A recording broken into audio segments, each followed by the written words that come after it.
हरि ओम।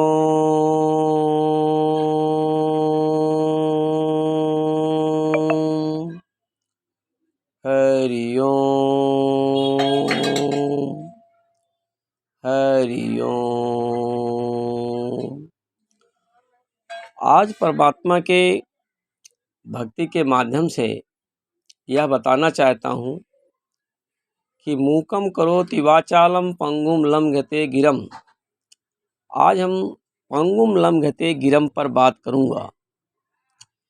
पंगुम लंघते गिरम, यदि इसको प्रैक्टिकल रूप से देखा जाए तो जो पंगु नहीं है, जो विकलांग नहीं है, जो लंगड़ा नहीं है, वह भी जो है किसी पहाड़ को लांघ नहीं सकता।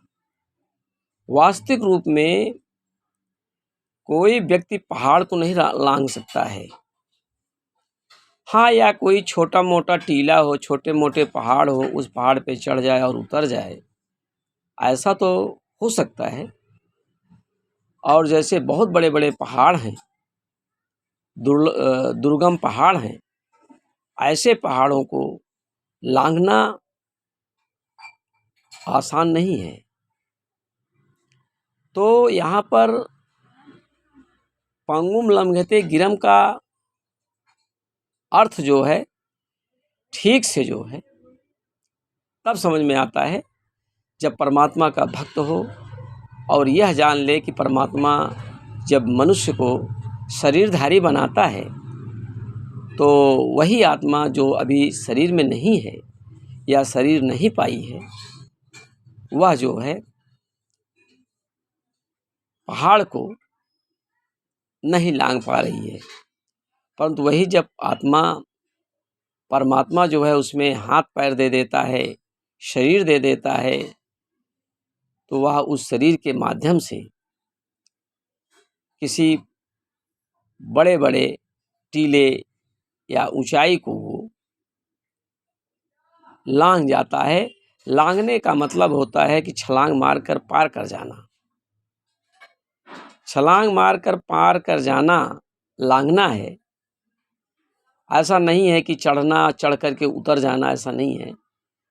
इससे पता लगता है कि परमात्मा ने बहुत सारे शरीर दिए हैं, मानव शरीर में ही नहीं, और भी बहुत शरीर हैं। चीता है, शेर है, ऐसे बड़े बड़े जानवर हैं जो पहाड़ों पर छलांग मार देते हैं और पहाड़ों पर चढ़ जाते हैं, उतर जाते हैं। तो इस प्रकार से परमात्मा द्वारा दिया गया शरीर परमात्मा की एक विशेष कृपा है। उस कृपा के कारण किसी भी आत्मा के लिए, जिसके लिए परमात्मा ने शरीर दे दिया है, वह जो है इस प्रकार से क्रिया कर सकता है। तो यहाँ पर आत्मा को पैर देने से आत्मा जो है पैर वाली हो जाती है, पैर वाला हो जाता है, और वह जो है पर्वत को जो है चढ़ने में सामर्थ हो जाता है। इसलिए कहा गया कि पंगुम लंघते गिरम। तो परमात्मा सभी आत्माओं के ऊपर जब शरीर दे देता है तो वो शरीरधारी हो जाता है, और शरीरधारी हो जाने के बाद वह टहल सकता है, चल फिर सकता है, इधर उधर आ जा सकता है। इस प्रकार से परमात्मा की विशेष कृपा है। और जिस शरीर को, जिस आत्मा को वह शरीर देता है, वही आत्मा जो है चलने फिरने इत्यादि में कामयाब हो जाती है। बाकी आत्माएं जो हैं स्वतंत्र रूप से बिना शरीर के चल फिर नहीं सकती हैं।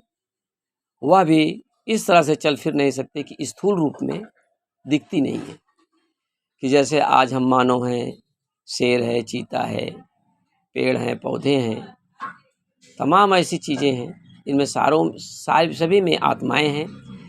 ये शरीरधारी हैं, और ये सारे शरीरधारी जो हैं देखने में आते हैं, परंतु किसी किसी शरीर में पैर हैं और जिसमें पैर दे दिया है परमात्मा, वह जो है चल फिर सकता है।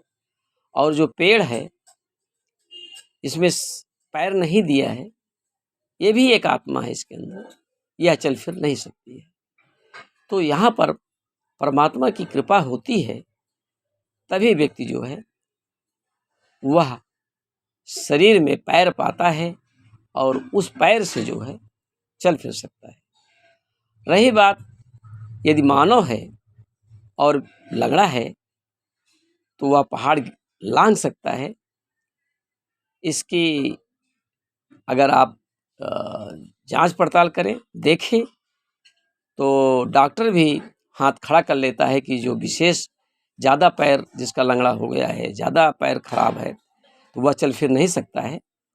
तो डॉक्टर जब हाथ पैर खड़ा कर लिया है तो ऐसा कोई बात नहीं है कि कोई परमात्मा आने वाली है कि उसको ऐसा कुछ तंत्र मंत्र करने वाली है कि जिसकी वजह से वो चलने फिरने लगेगा, कूद पड़ेगा, पहाड़ को लांघ जाएगा। तो यहाँ भ्रम न पैदा करें और यहाँ यह देखें कि परमात्मा यथार्थ है और जो शरीर है वो भी यथार्थ है और जो शरीर में पैर देता है वह भी यथार्थ है और जिसके अंदर शरीर जिसमें दे रखा है जिस आत्मा में, वह चल फिर सकता है, वह लांघ सकता है, वह चल सकता है, इस तरह की क्रियाएं कर सकता है।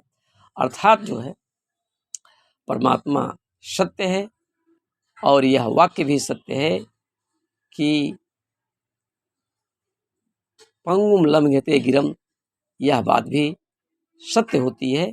अर्थात इसमें कोई संशय नहीं है। इस पर कोई विचार करने के लिए आप देखें तो आप देखेंगे कि सच्चाई जो है गहराई में जाएं और अपने किसी की बिना बात माने हुए और उसको ध्यान से देखें और ध्यान से समझें और इसको जानकारी करें कि किसी प्रकार से अगर कोई विकलांग हो गया है, लंगड़ा है पैर से या उसमें पैर नहीं है, तो वह आत्मा किसी परिवर्तन कहीं चल फिर सकती है या कुछ कर सकती है। तो ऐसा संभव है और इसको आप देखें, ये खास करके आप इस स्थूल रूप में दिखता है, बाकी रूप में नहीं देखा जा सकता है।